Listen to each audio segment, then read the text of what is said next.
Constituição da Organização Internacional do Trabalho, OIT, e seu anexo, Declaração de Filadélfia. Artigo 4º. 1. Cada delegado terá o direito de votar individualmente em todas as questões submetidas às deliberações da Conferência. 2.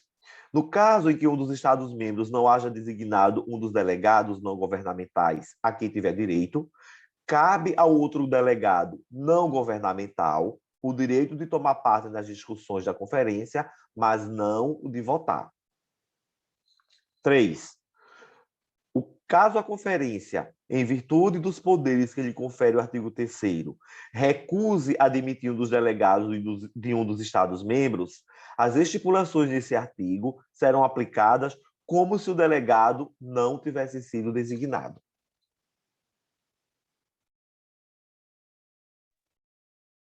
Artigo 5º.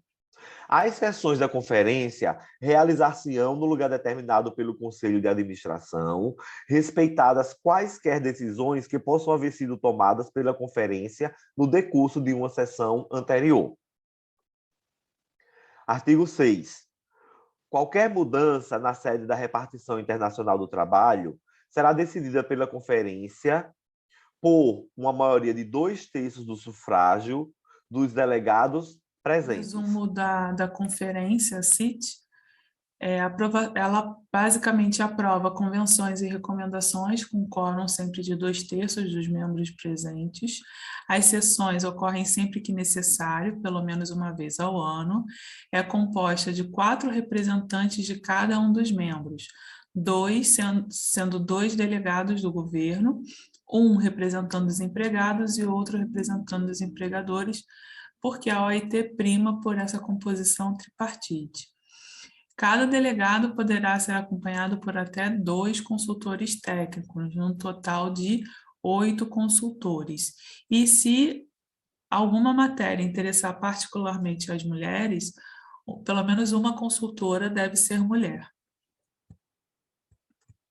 Cada delegado pode votar individualmente, ainda que substitua outro, só poderá votar por si mesmo, então ele pode até substituir outro delegado, mas o voto dele continua valendo por uma pessoa apenas. Os nomes dos delegados e de seus consultores técnicos serão comunicados à repartição internacional do trabalho pelo governo de cada Estado-membro. Cada conferência poderá, por 2/3 ou mais dos votos presentes, recusar admitir qualquer delegado ou consultor técnico que julgue não ter sido designado conforme o artigo 3. O lugar da conferência será determinado pelo Conselho de Administração, respeitadas as decisões tomadas pela conferência em sessão anterior. Então, se ficar estabelecido em alguma conferência o lugar da conferência seguinte, isso é respeitado. Se não, o Conselho de Administração escolhe. A conferência decidirá sobre mudança da sede da repartição por maioria de 2/3 dos sufrágios dos delegados presentes. Artigo 7, inciso 1. O Conselho de Administração será composto por 56 pessoas, 28 representantes dos governos, 14 representantes dos empregadores e 14 representantes dos empregados. 2. Dos 28 representantes dos governos, 10 serão nomeados pelos Estados-membros de maior importância industrial e 18 serão nomeados pelos Estados-membros designados para esse fim pelos delegados governamentais da Conferência, excluídos os delegados dos 10 membros acima mencionados. Porque senão os 10 podiam fazer 20, né? Então isso é muito simples, Maria. Não são 28 do governo, 10 diretamente nomeados pelos 10 estados de maior importância. E os outros 18 pelos demais membros. 3. O Conselho de Administração indicará, sempre que julgar oportuno, quais os Estados-membros de maior importância industrial e, antes de tal indicação, estabelecerá regras para garantir o exame por uma comissão imparcial de todas as questões relativas à referida indicação. Qualquer apelo formulado por um Estado-membro contra a resolução do Conselho de Administração quanto aos membros de maior importância industrial, será julgado pela conferência, sem, contudo, suspender os efeitos desta resolução enquanto a conferência não se houver pronunciado. 4. Os representantes dos empregadores e os dos empregados serão, respectivamente, eleitos pelos delegados dos empregadores e pelos delegados dos trabalhadores à conferência. 5. O conselho será renovado de 3 em 3 anos. Se, por qualquer motivo, as eleições para o Conselho de Administração não se realizarem ao expirar este prazo, será mantido o mesmo Conselho de Administração até que se realizem tais eleições. 6. O processo de preencher as vagas, de designar os suplentes e outras questões da mesma natureza poderão ser resolvidas pelo Conselho de Administração sob ressalva da aprovação da conferência. 7. O Conselho de Administração elegerá entre os seus membros um presidente e 2 vice-presidentes. Dentre os 3 eleitos, um representará o governo e os 2 outros, os empregadores e os empregados, respectivamente. Ok. 8. O Conselho de Administração estabelecerá seu próprio regulamento e reunir-se-á nas épocas que determinar. Deverá realizar uma sessão especial sempre que 16 de seus membros, pelo menos, formularem um pedido por escrito para esse fim. Você viu, Maria, que nesse artigo 7º, ou nesse artigo 7 e os seus incisos, tem vários numerozinhos, né?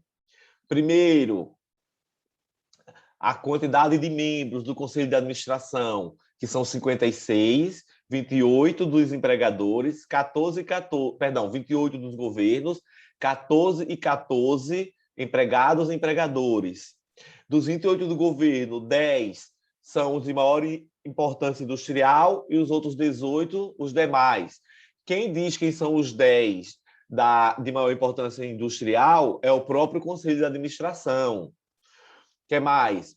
O Conselho ele se renova a cada 3 anos, né? De 3 em 3 anos. E se não for renovado no fim do prazo, ele vai continuar até a renovação. O que mais? O Conselho vai eleger os seus membros, né? Que é um presidente e 2 vice-presidentes. E aí, dentre esses 3 membros, um vai representar o governo e os outros 2, um os empregadores e outro os empregados. E a última questão é que sempre que 16 membros formularem o pedido, já deve ter a sessão especial. Você já viu, ó, decorou, né? Cita e Riticade. Primeiro é o Conselho de Administração. Okay? E você vê que é um conselho bem amplo, porque são 56 membros, mas sempre com representação no conselho tripartite, que é membros dos empregadores, dos empregados e dos governos, dos Estados-membros. Então, de 2015, sobre o Conselho de Administração foi: o Conselho de Administração, órgão tripartite responsável pela elaboração e controle da execução das práticas e programas da OIT, é composto por 56 membros, sendo 14 representantes de empregadores, 14 representantes de trabalhadores e 28 representantes governamentais, eleitos dentre os 185 países membros da OIT em sistema de rodízio para um mandato de 3 anos. Atualmente são 187 membros. E essa assertiva está errada, que aqui, quando fala dos representantes dos governos, eles serão nomeados, né? 10 serão nomeados pelos Estados-membros de maior importância industrial e 18 serão nomeados pelos Estados-membros designados para esse fim pelos delegados governamentais da conferência. E aí, Depois, quando fala dos representantes dos empregadores e dos empregados, é que serão, respectivamente, eleitos pelos delegados dos empregadores e pelos delegados dos trabalhadores.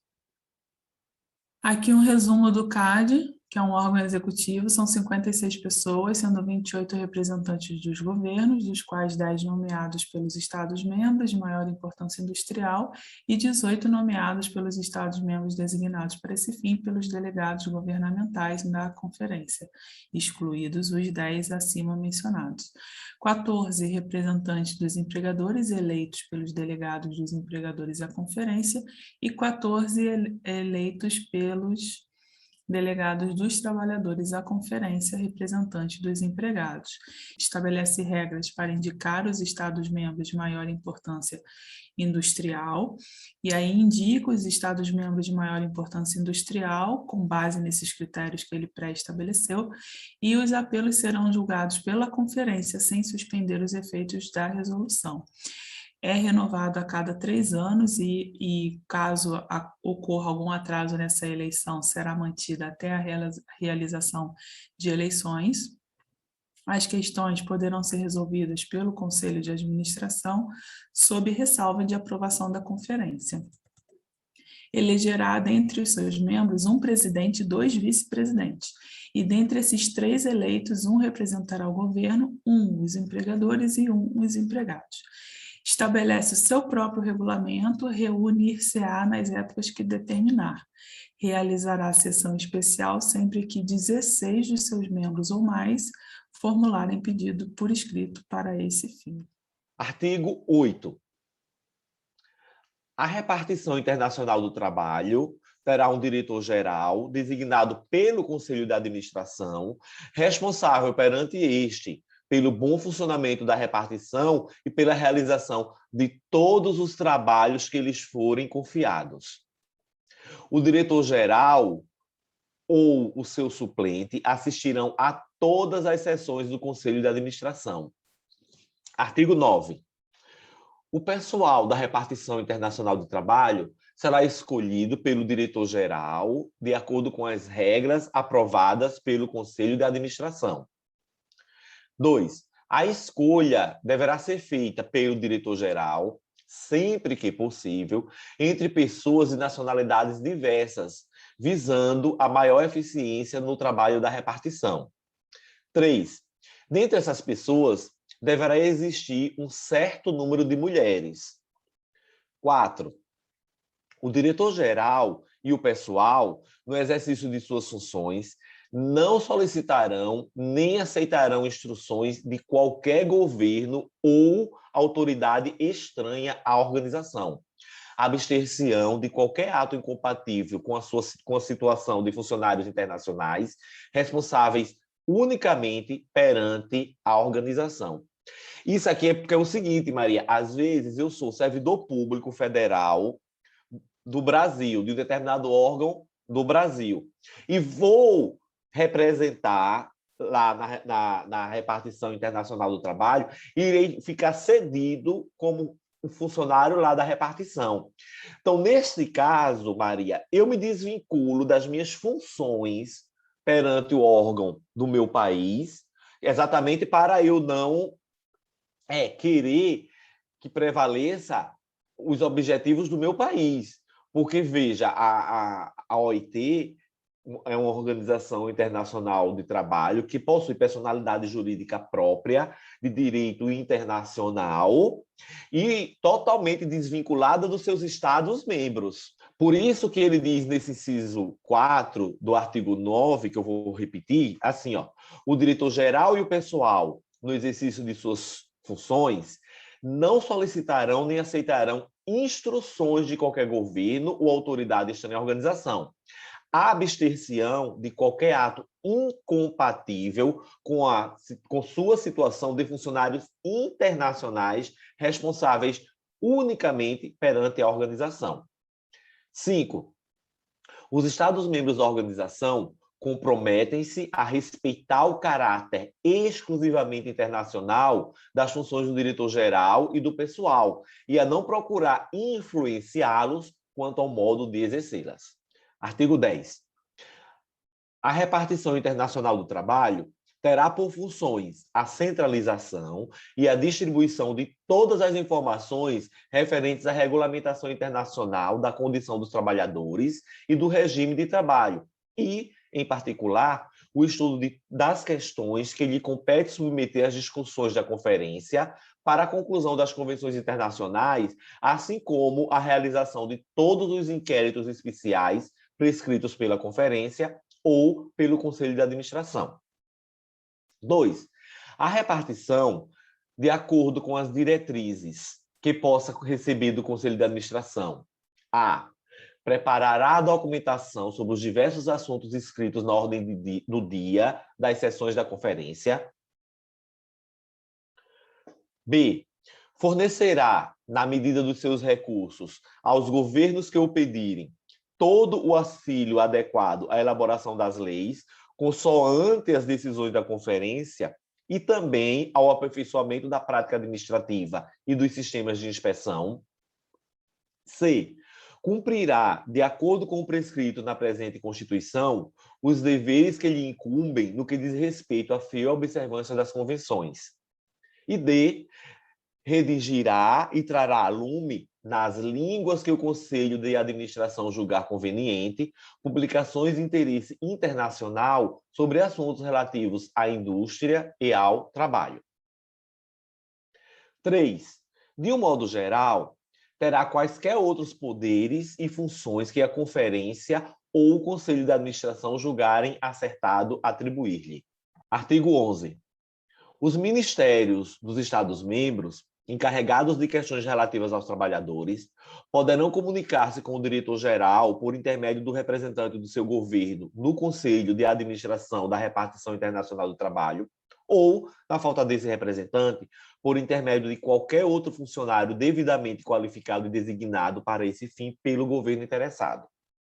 Seria um órgão administrativo da OIT. O diretor-geral é designado pelo CAD, pelo Conselho de Administração, para um mandato de 5 anos, admitida uma recondução. É responsável perante este pelo bom funcionamento da repartição e pela realização de todos os trabalhos que lhe forem confiados.